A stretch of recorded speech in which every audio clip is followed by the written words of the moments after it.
ইরানের বিরুদ্ধে সামরিক অভিযানের মাধ্যমে দ্রুত ফল পাওয়ার আশা করেছিলেন ট্রাম্প ও নেতানিয়াহু। তাঁদের ধারণা ছিল ইসলামী প্রজাতন্ত্র ইরানের শাসন ব্যবস্থা দুর্বল হয়ে পড়বে এবং অঞ্চলটিতে নতুন রাজনৈতিক বাস্তবতা তৈরি হবে। তবে পরিস্থিতি প্রত্যাশিত পথে এগোয়নি। ইরান নিজেদেরকে কঠিন প্রতিপক্ষ হিসেবে প্রমাণ করেছে এবং যুদ্ধের মধ্যেও প্রতিরোধ অব্যাহত রেখেছে। এমনকি একটি মার্কিন অ্যাপাচি হেলিকপ্টার ভূপাতিত করার ঘটনাও ইরানের সক্ষমতার বিষয়টি সামনে এনেছে। বিশ্লেষকদের মতে যুদ্ধ শুরু করা সহজ হলেও স্পষ্ট বিজয়ের মাধ্যমে তা শেষ করা অনেক কঠিন।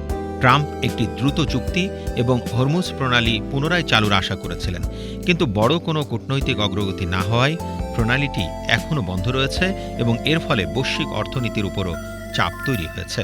একই সময়ে উপসাগরীয় অঞ্চলের তেল সমৃদ্ধ দেশগুলোও ক্ষতির মুখে পড়েছে।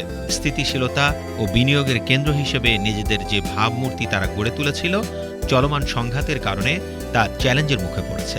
এদিকে ইরানের নতুন নেতৃত্ব আরও বেশি ঝুঁকি নিতে প্রস্তুত বলে মনে করা হচ্ছে। তারা ইরানের উপর ভবিষ্যৎ হামলার মূল্য আরও বাড়িয়ে দেওয়ার বার্তা দিচ্ছে। অন্যদিকে ট্রাম্প যুদ্ধ দ্রুত শেষ করতে আগ্রহী হলেও নেতানিয়াহু দীর্ঘমেয়াদী চাপ বজায় রাখতে চান।